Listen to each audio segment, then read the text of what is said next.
자, 보시면요. 우리 오늘 나갈 거는 이제 이 대기와 해양 파트의 맨 첫 번째 기압과 날씨 변화입니다.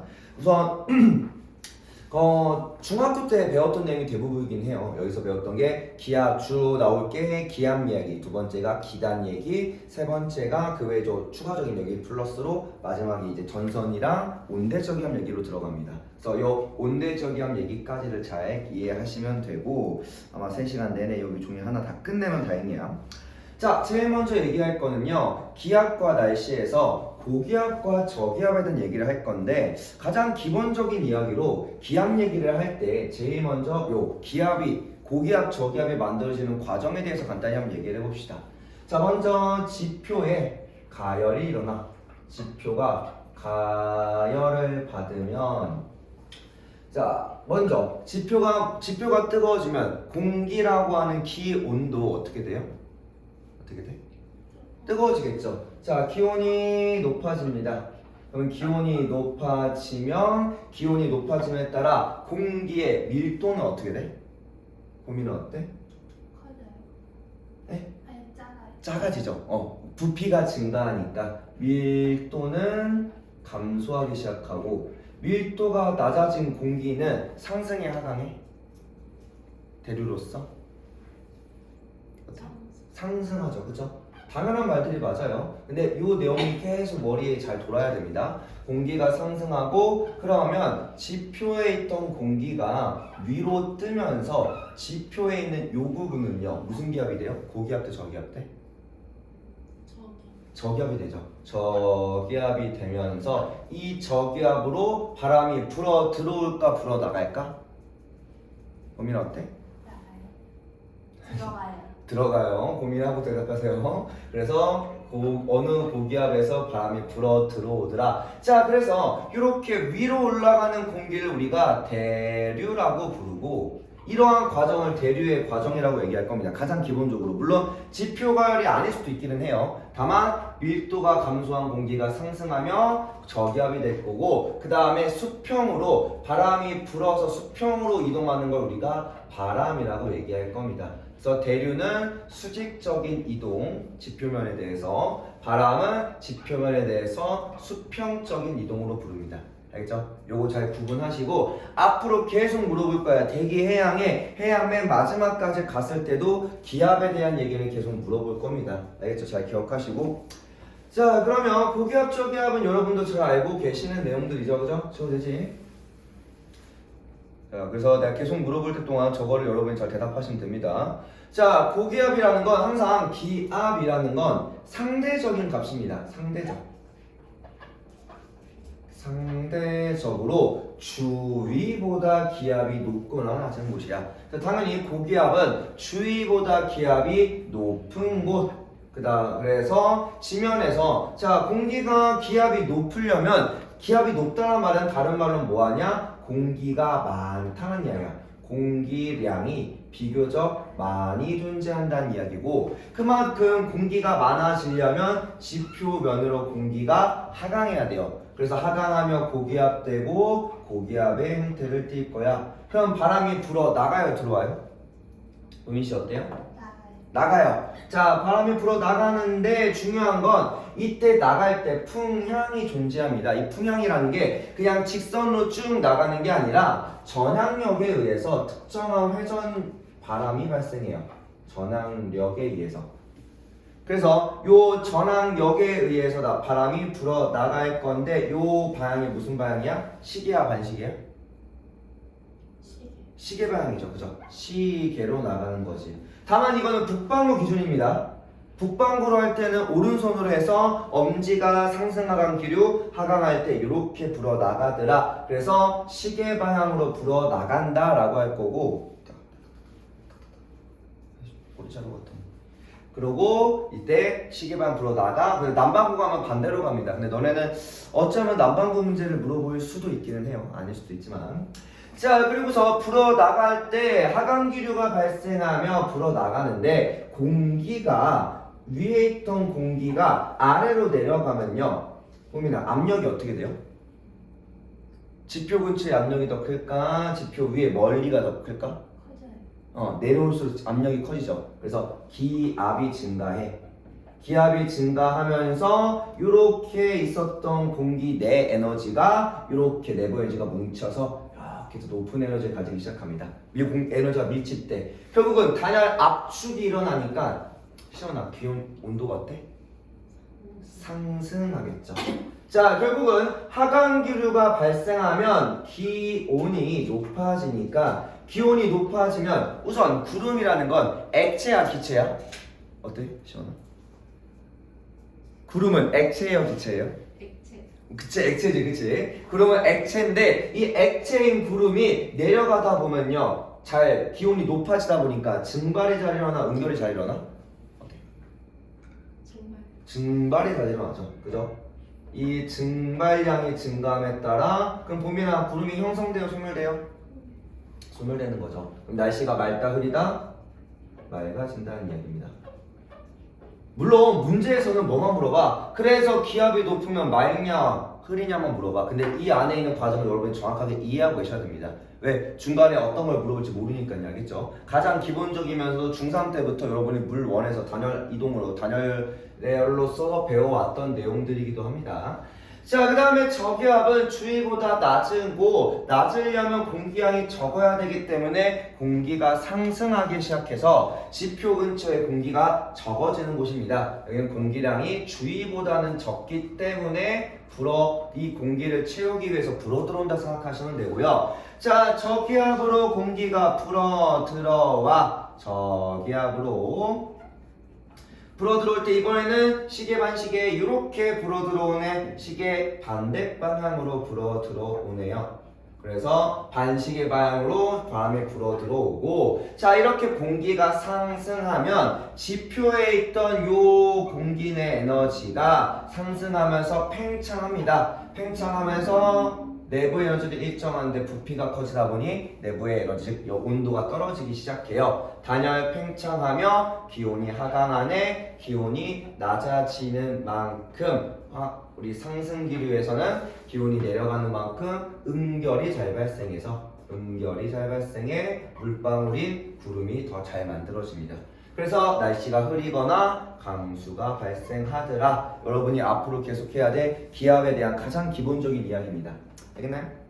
다 알고 계실 거라 생각하고 자 그리고서 기압차가 발생하는 가장 주된 이유가 뭐 이 외에도 여러 가지가 있지만 가장 기본적인 기압 차이는 지표면이 가열되는 정도가 조금씩 다 다릅니다. 뭐 바다일 수도 있고 호수일 수도 있고 아니면 사막일 수도 있고 숲일 수도 있고 하다못해 도시일 수도 있어. 이러한 가열되는 정도에 따라서 기압차가 발생하고요. 자 단열압축, 단열팽창 간단하게만 말하면 단열이라는 건 외부와의 뭐 없이 단열, 열 이동 없이야. 그래서 열 교환 없이 공기가 압축되는 과정이고요. 단열 압축에선 부피가 감소하면 온도가 증가하더라. 부피랑 온도가 반대로 움직인다 정도만 생각하면 되고요. 그 다음에 단열 팽창은 열 교환 없이 팽창할 거야. 부피가 증가하면 열이 증가, 온도가 증가하는 감소, 열이 감소하며 기온이 낮아지기 시작합니다.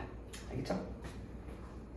단열이란 말은 뭐 배워왔을 수도 있으니까 넘어가고 자, 그 다음에 바람이 부는 방향인데요. 우리가 이제 주로 보는 게 지표면만 보지만 지구과학에서는 지표 아니라 상공위, 이제 대륙권 계면까지도 봅니다. 자, 우선 두 사이의 공기의 기압이 항상 높은 데서 낮은 데로 바람이 분다라고 얘기할 거고 그러면 지금 공기가 상승하는 요 부분이 저기압, 하강하는 요 부분이 고기압이 되겠죠.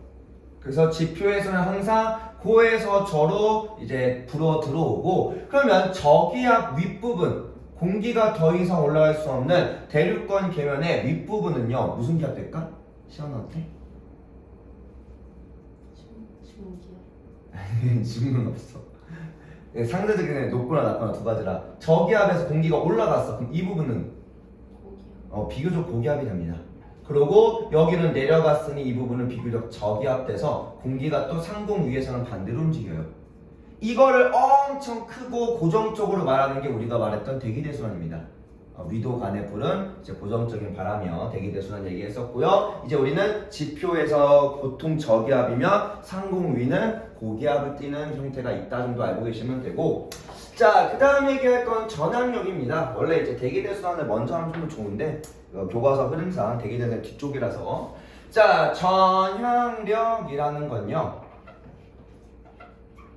지구의 자전에 의해서 회전하는 지구에 의해서 한쪽으로 편향된 힘이 발생합니다. 주로 유체의 흐름에 영향을 주고요. 자, 북방부는요, 운동 방향이 어느 방향으로 가는지 기억나? 보민이 기억나? 왼쪽? 네. 자, 이렇게 볼까? 이게 이제 우리가 예전에 배웠던 대기대순환에서 또 뚜껑을 열고 가자.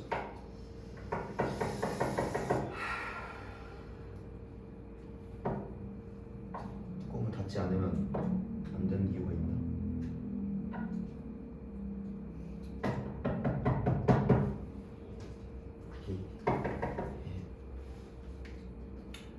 다음 주 한번 해야겠다. 3주차 이러고 있거든요. 이번에는 바꿔왔길래 별말 안 했는데. 자, 요게 이제 이렇게 검은색으로. 자, 운동 방향이 여기인데요. 실제 이동하는 방향은 이렇게 꺾이더래. 또 이렇게 내려올 때 실제 이동하는 방향이 어떻게?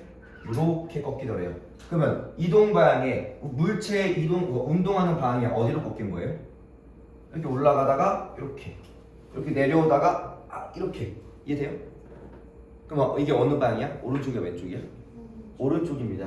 자, 이거는 근데 이거 왼쪽으로 가잖아요. 그건 여러분이 바라봤을 때 기준이고요. 물체의 운동에서는 둘 다 가다가 오른쪽, 내려오다가 오른쪽으로 꺾인 거죠. 물체의 이동 방향, 운동 방향을 기준으로 오른쪽과 남반구에서는 대칭적으로 왼쪽으로 움직입니다. 요거는 나중에 대기대순환, 아마 다음 주에 대기대순환 나갈 건데, 대기대순환에서는 이게 매우 중요하게 작용하고요. 어쨌든 전압력이 이렇게 존재한다 알고 계시면 되고, 이제 옆으로 넘어올게요.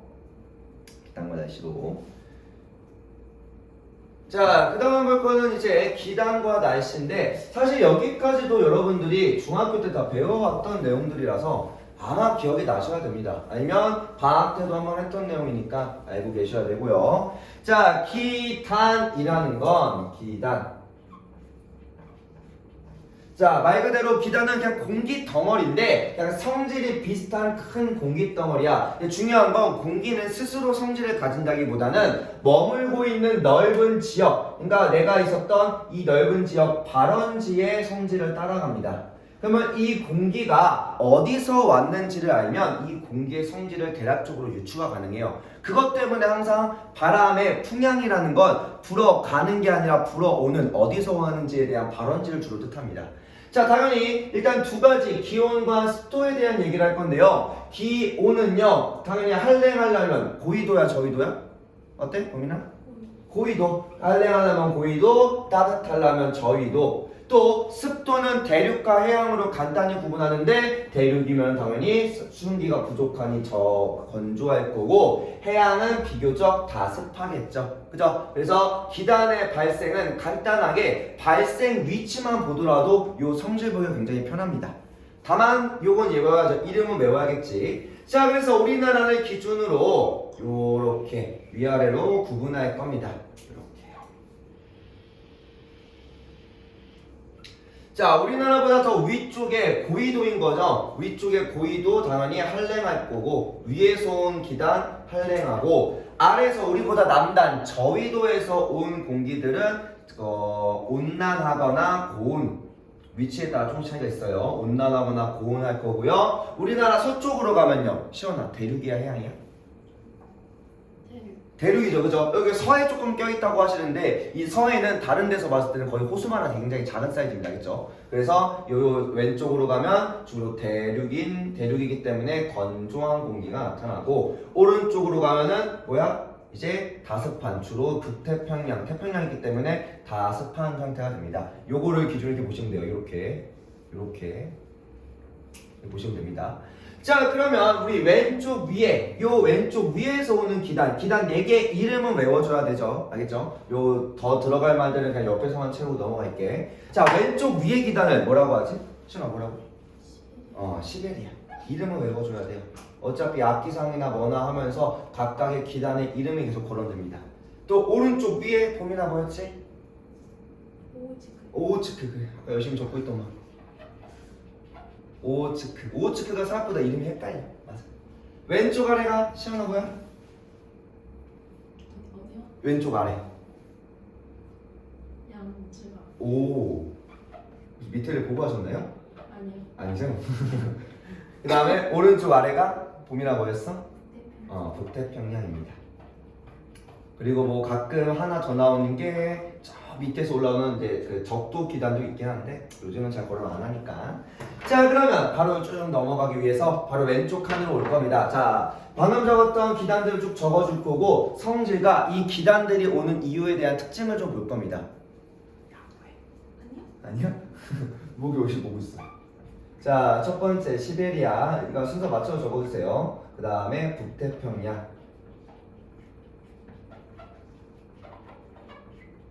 그 다음 오호츠크. 그 다음에 양쯔강이고요. 자, 그러면 이제 성질을 이제 우리가 외운다가 아니라 이름만 외우고 위치만 외우면 성질은 이제 거의 다 따라온다는 이야기야. 계절이야 조금 더 뭐 외우던가 고민하시면 되는데요. 그럼 시베리아는 시원아 성질이 어때? 할렘 건조. 할레인 건조하죠, 그죠? 요거는 나 이거 외운다고 하는 거는 이제 조금 문제가 있다 생각해요. 왜? 아니 위치상 그럴 수밖에 없다는 거야. 북태평양은 이게 양쯔강도 북태평양도 둘 다 우리나라 저위도에 있기 때문에 온난인가요 고온인가요 하는데 북태평양 기단은 거의 한 25도 30도 이남에서 오는 거고 양쯔강은 30도 이북 그러니까 더 위에서 오는 거야. 그래서 북태평양이 훨씬 더 고온이라고 얘기할 겁니다. 고온다 습하고요. 또 얘가 고온인 이유는 뒤에서 봐는 정체성 고기압에 의해서 한번 더 얘기할 겁니다. 그 다음에 오호츠크 해는 얘는 자 일단은 그 고위도는 고위도이나 바다야. 그래서 얘는 한랭하나 다습합니다. 그리고 양쯔강은 우리 대륙이기 때문에 우선 우리보다 저위도에 있는 대륙에서 왔어 온난 건조라고 할 겁니다. 당연히 잘 숙지하시면 되고요. 그 다음에 계절은 어때? 계절 시베리아 북태평양이 좀 정해져 있잖아요. 시베리아에는 겨울이고 북태평양은 뭐야? 여름이죠. 근데 이 두 기단이 영향을 주는 이유가 뭐 때문인지 알아요? 자, 시베리아 기단이 바람이 이렇게 불어올 때고 북태평양은 주로 이렇게 남동풍으로 들어올 건데 시베리아나 북태평양 기단이 불어오는 이유 중 하나가 제일 큰 차이가 얘네 둘은 일단 대륙과 해안이야. 얘는 큰 대륙이고 얘는 큰 해양에 속하는데요. 이 대륙과 해안 간에 무슨 차이가 존재해요? 이 둘의 바람이 부는 이유 자체가 이 대륙과 해양과 좀 좁지만 해안 간 무슨 차이가 나타나? 그러니까 육지랑 바다, 물하고 모래 이 둘에 무슨 차이가 있어?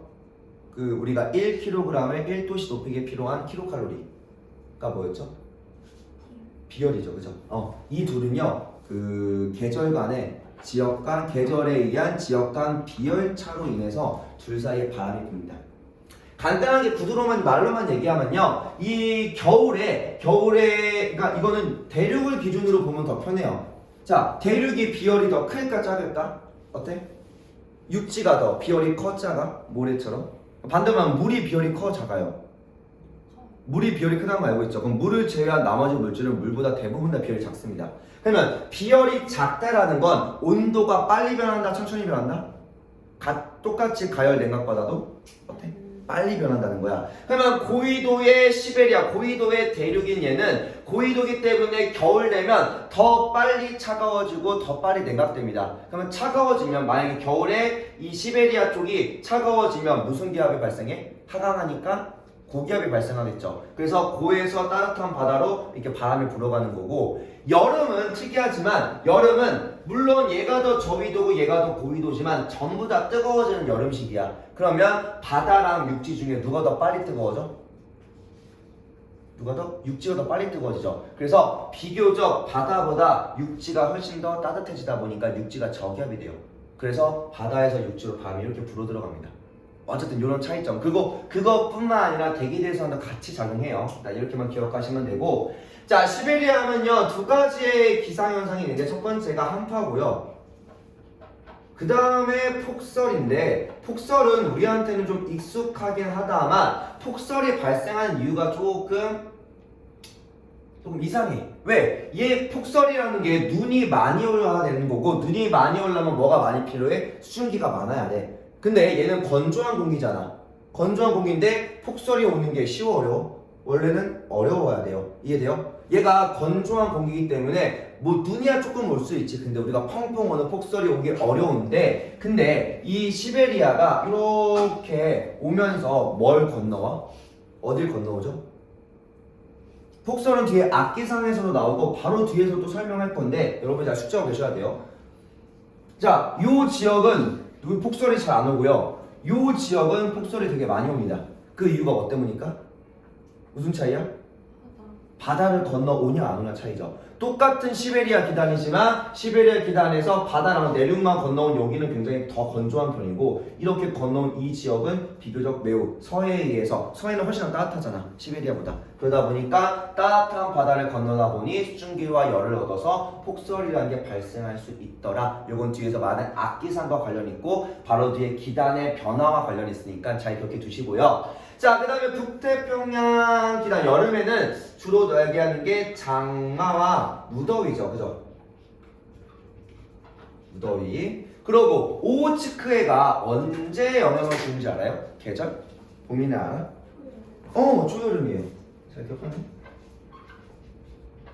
오호츠크해가 영향을 줄 때가 초여름입니다. 그럼 두 시기가 좀 겹치죠. 초긴 하지만 결국 여름이라는 공통 시기 때문에 어떠한 기상이 같이 나타나? 시원아 어때? 장마. 맞아. 이 둘이 만나서 뭐가 되냐? 둘 다 공통으로 장마가 발생합니다. 우리가 말하는 장마는 이 북태평양이랑 오호츠크해가 만날 때를 주로 장마라고 하고, 여기는 높새바람이라는 거 옆에서 한 번 더 설명할 겁니다. 여러분 아마 높새바람 배울 겁니다. 자, 그리고 오호츠크해가 어디 있냐라고 하시면요, 자, 잘 보시면 여기 위에 요렇게 우리나라가 이렇게 있고요, 요 위로 올라가면요 이 부분에 바다가 있어요. 요 부분이 오호츠크해입니다.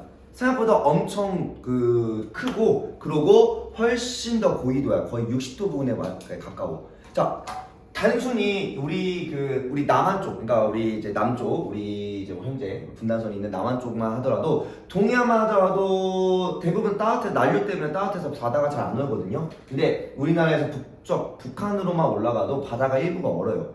조금씩 얼기 시작합니다. 조금 담수 지역 같은 데는. 근데 이 위는 바다가 어떨까? 전부 다 꽝꽝 얼기 시작하겠지. 그지? 얼기 시작하니까 이 지역은 굉장히 추운 지역이기 때문에 바다도 육지도 다 얼어. 근데 초여름이라는 시기가 되면요, 초여름 시기는, 그러니까 아예 한여름이 되면은 어제나 오늘이나 그냥 맨날 뜨겁잖아. 근데 초여름 시기가 뭐야? 봄에서부터 여름 넘어갈 때 하루에 막 2도씩 막 오른단 말이야. 2도씩 막 쭉쭉쭉 올라가면서 어제 오늘 온도차가 매우 심하게 나타나. 그러면 초여름에 가열되는 시기이기 때문에 여기에 있는 요 지역의 바다 지역과 육지, 주변을 감싸고 있는 요 육지 지역 중에서 누가 더 빨리 뜨거워질까? 육지가 훨씬 더 빨리 뜨거워지겠죠. 얼음이 다 녹고 꽃이 피고 이제 풀이 무성히 자라기 시작해. 그래서 육지가 15도까지 올라가. 근데 바다는 아직도 매우 차가운 상태야. 얼음이 이 정도 녹고 있으니까. 그러다 보니까 바다가 아직도 5도 이내로 유지가 됩니다. 그러면 바로 옆인데도 육지랑 바다 간의 기압차, 온도차가 매우 심하니까 여기서 상승한 공기가 여기 해안가로 다 박히기 시작해요. 그래서 이 지역이 매우 강한 고기압이 되며 우리나라뿐만 아니라 일본부터 중국까지 전부 다 영향을 크게 줍니다. 알겠나요? 그래서 결국은 초여름에 얘네가 강하게 오면 둘이 만나면서 장마라는 게 시작되고요. 그 와중에 북태평양이 더 힘이 세서 이겨버리면 무더위가 시작되는 거고, 장마 전까지는 조금 시원하거나 따뜻한 좀 왔다 갔다 하기도 합니다. 초여름에 갑자기 추워지거나 그런 이유도, 이 동해안 지역에 갑자기 눈 오고 하는 것도 이 오호츠크해가 매우 강하게 영향을 줄 때가 있기도 합니다. 알고만 계시면 되고, 그래서 오호츠크도 사실은 무슨 차이야? 비열차에서 발생하는 고정적인 고기압이다 생각하면 되고요. 그러면 양쯔강을 왜 마지막에 적었냐? 양쯔강 자체는 비열차가 아니야. 양쯔강은 언제? 봄과 가을에 들어오는 기단이죠. 그러면 봄, 가을에 대해서 우리가 한번 좀 정의를 해봐야 될 게 사실 대부분의 국가들은 봄, 가을이라는 개념이 뚜렷하지가 않아. 여름하고 겨울은 우리 지구의 자전축에 의해서 뚜렷하게 여름, 겨울이 있으나 봄, 가을은 사실은 거의 대륙의 동쪽에서만 주로 얘기하는 거. 그래서 동아시아나 대륙의 동안 쪽에서만 동해안 쪽에 있는 대륙 국가만 주로 좀 뚜렷하게 나타나요. 알겠죠? 그래서 이 겨울과 여름이 있고 그 다음에 겨울과 여름에서 각각 넘어가는 중간 시즌이 봄하고 가을인 거죠. 다만 우리나라는 봄하고 가을이 좀 뚜렷한 기후가 있기 때문에 봄, 가을을 구분하는 게 좀 뚜렷하고 사계절이라고 명확하게 얘기하죠. 자, 그런 이유가 겨울에는 당연히 시베리아 대륙이 더 훨씬 고기압이고 여름에는 비교적 해안 쪽인 북태평양이 더 고기압이야. 근데 겨울에서 여름 넘어갈 때는 따뜻해지다 보니까 이때 바다랑 육지랑 기온차가 얼마 안 나. 또 반대로 여름에서 겨울로 갈 때는 이때는 이제 가열되는 시기고 이때는 냉각되는 시기야. 그러면 차가웠던 대륙이 뜨거워지는데 더 빨리 뜨거워지니까 봄에는 대륙이나 해안 바다나 온도가 비슷하겠죠. 그러면 둘 사이에 기압차가 잘 나 안 나? 안 나니까 뚜렷한 바람이 안 불겠네. 또 가을에도 이 뜨거웠던 대륙이 식고 있어. 근데 더 빨리 식는다 했잖아. 그러면 가을에는 더 이제 식다 보니까 온도가 비슷해지겠죠. 사실 봄과 가을은요, 우리나라 입장에서는 이 대륙과 해양의 기압차가 뚜렷하지 않은 시기입니다.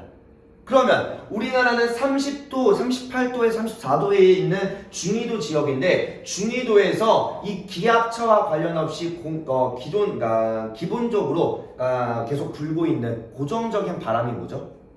30에서 60도 사이 부는 바람. 그게 뭐였지? 편서풍이었지, 그치? 얘가 오는 이유가 뭐야? 봄, 가을에 오는 얘는 편서풍에 의해서 옵니다.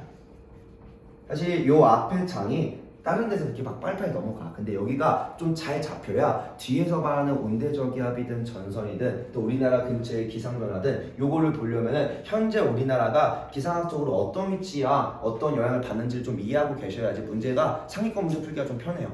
단순 암기가 아니라. 알겠죠? 그러면 봄, 가을은 둘 간의 기압차가 뚜렷하지 않으니 원래 고정적으로 받아야 될 편서풍의 영향을 크게 받겠구나. 그래서 항상 양쯔강 이렇게 보통 남서쪽에서 불어오는 바람의 영향을 주로 받는 겁니다. 서풍의 영향을 받아서. 이해돼요? 그러다 보니까 황사나 아니면 좀 건조한 황사나 아니면 가뭄의 영향을 좀 받기도 합니다. 건조하다 보니까. 알겠죠? 이해가요?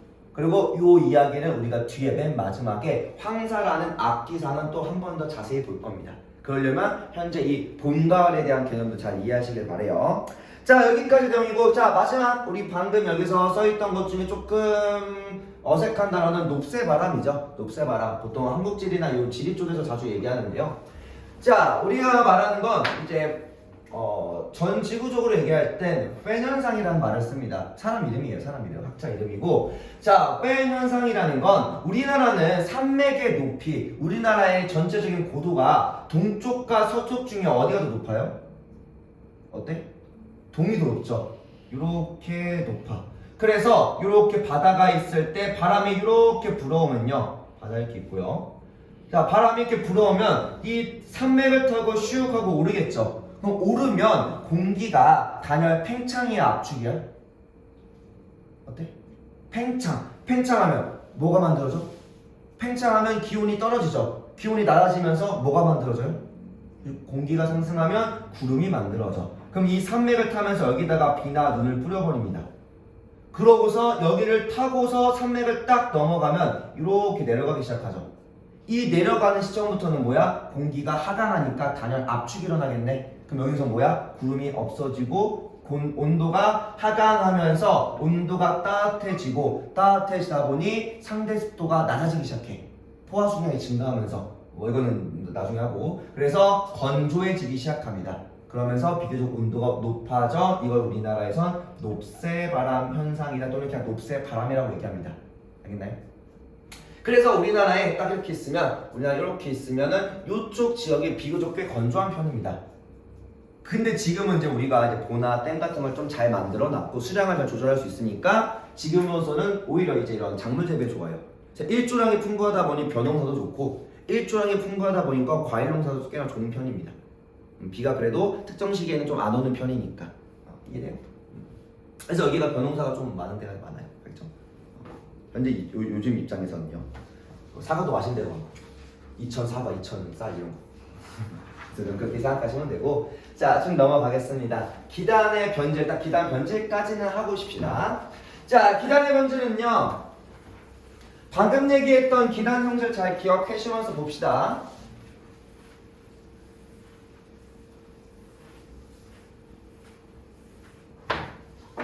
여기서 나올까?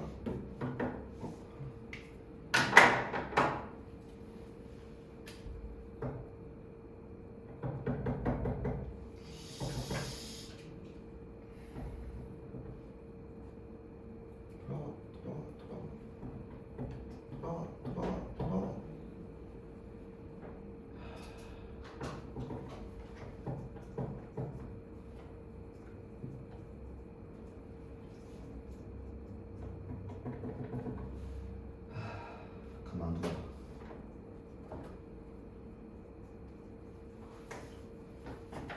자, 보시면요. 기단의 변질입니다. 우선은 기단이라는 것 자체가 그 발원지에 영향을 받지만 발원지를 떠나오다 보면은 서로 다른 지표면 지역으로 가면서 성질이 변할 수 있겠죠. 그래서 발원지를 떠나 지표면에 떠나와서 겪는 지표면에 영향을 받아 성질이 계속 변해요. 공기는. 자, 그러면 여기 왼쪽 거는 왼쪽 그림이 더 훨씬 중요합니다. 왼쪽은 거의 고정적으로 나올 거고요. 알겠죠? 자, 일단 찬 기단이 어디를 따뜻한 바다 위를 지날 때 이야기입니다. 자, 조건 보니까 찬 대륙에서 공기가 불어오네. 찬 대륙이면 비교적 한랭 건조한 기단이겠죠. 그래서 요 오는 공기의 전반적인 부분이 다 뭐야? 자, 아래도 차갑고 위에도 차갑고 다 차갑습니다. 이러한 차가운 공기가 비교적 따뜻한 바다, 저위도의 바다 또는 따뜻한 바다를 건너오며 따뜻한 육지로 갈 겁니다. 그러면 그 과정에서 이 바다를 건너는 이 과정에서 기단의 아래쪽이 따뜻한 바다로부터 뭐를 받아? 요 따뜻한 바다로부터 열과 수증기를 공급받아요. 그래서 여기서 열과 수증기를 공급받으면서 이 기단의 저 상층과 하층을 간단히 구분하면 하층부에는 열을 받아서 따뜻해지고 상층부는 열을 공급 못 받았으니 그대로 차갑겠죠. 그리고 그러면서 뭐도 공급받아? 수증기도 이렇게 공급받고요. 그러면 따뜻한 공기가 아래에 있으면요 뭐가 일어나? 시원아 뭐가 일어나? 대류가 일어나. 아래의 공기가 위로 올라가면 뒤집히기 시작합니다. 그러면서 대류가 발생하며 구름이 이렇게 위로 높게 솟는 정난운과 같은 구름이 만들어져. 정난운은 소나기와 폭설을 나타낼 수 있는 높은 매우 강한 강수를 가지게 될 겁니다. 자, 그러면 이렇게 차가운 기단이 따뜻한 바다를 지나며 기단 하층이 가열되고 수증기가 공급을 받으면 기층이 이때 봄이나 불안정하다 불안정하다?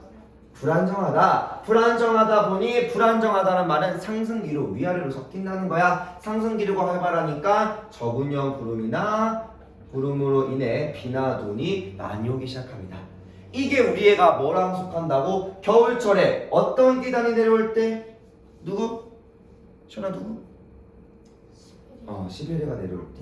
이 시베리아 기단 자체는 건조하나 남하하면서 따뜻하고 수증기를 얻다 보니까 우리나라 서해를 통과하며 열과 수증기를 공급받아 서해안에 폭설을 내리기 시작합니다. 그래서 기단에 대한 설명이 들어올 때 시베리아를 얘기할 땐 요 얘기가 많이 들어오고 또 맨 뒤에 악기상도 엮여 있어서 자주 물어보는 질문이고요. 오른쪽은 사실 그림이 두 타입입니다. 자, 일단 따뜻한 기단이 찬 바다 위를 통과하는 과정이고요. 그래서 지금 따뜻한 육지인데 이게 육지가 아니라 바다인 경우도 있긴 합니다. 우리나라로 설명하려면 원래는 육지가 아니라 바다로 설명해야 돼요. 일단 어쨌든 따뜻한 육지에서 온난 건조, 물론 이렇게 얘기하면 양쯔강이 될 수도 있고 바다로 얘기하면은 고온 다습한 북태평양이 될 수도 있긴 해. 그냥 주로 북태평양 설명하길 원해서 얘도 대륙으로 보고 싶나 봐. 자, 일단은 얘네가 찬 바다를 건너고 비교적 차가운 대륙으로 올라옵니다. 그러면서 차가운 바다를 건널 때 처음에 왔을 때는 이 공기가 전체적으로 다 따뜻했어. 근데 이 공기가 바다 위를 지나면서 기단 하층부가 냉각으로 아랫부분이 차가워집니다. 그래서 윗부분은 그대로 따뜻하게 남아있고요. 그러면 이 공기는 대류가 일어나 안 일어나? 안 일어나. 그냥 이 상태를 우리가 그냥 뭐한다? 안정되어 있다 라고만 얘기할 겁니다. 그래서 물론 이제 바다를 건너면서 수증기는 공급받거나 공급된 상태다 보니까 얘가 대륙을 타면서 얕은 구름인 층운형 구름이나 아니면 지표 위에서만 응결이 일어나는 안개가 발생하긴 합니다. 결국은 차가우면 물방울로 바뀌니까요. 그래서 그래도 바다보다 보통 이제 새벽과의 대륙이 더 차갑다 보니까 대륙에 탁 올라오거나 연안가로 올라오면 기온이 급감하니까 안개로 막 바뀌어요. 그래서 우리가 새끼리 막 해무나 이런 것도 보통 기온차로 가장 크게 나타나고요. 자, 그래서 기타 하층이 냉각되네, 기층이 안정적이야 상승기류가 억제되다 보니 층운형처럼 낮은 형의 구름이나 얇은 구름이 만들어지고 그 다음에 이때 안개 같은 게 주로 발생하긴 합니다. 얘에 대한 대표적인 예는요, 따뜻한 대륙은 아니죠, 육지는 아니지만 우리 북태평양 기단이 올라올 때 얘만 그림이 좀 바뀌어요. 이 그림이 아니라 다른 그림으로 들어옵니다. 얘는 이제 바다일 때 북태평양이 북상하며 우리나라의 동해안 북쪽, 특히나 동해안 가장 최북단은 한류의 영향을 일부 받아요. 왔다 갔다 하긴 하지만 조경석이 바뀌면서 동해안 북쪽에서 보통 이제 강릉 위쪽으로 강릉 근처까지 그 지역에 찬해수로 냉각돼서 안개가 좀 자주 만들어집니다. 실제로 가다 보면은 겨울철이나 아니면 한류가 많이 많은 그러니까 초여름 시기에는 안개나 좀 흐린 날씨가 좀 많기도 해요.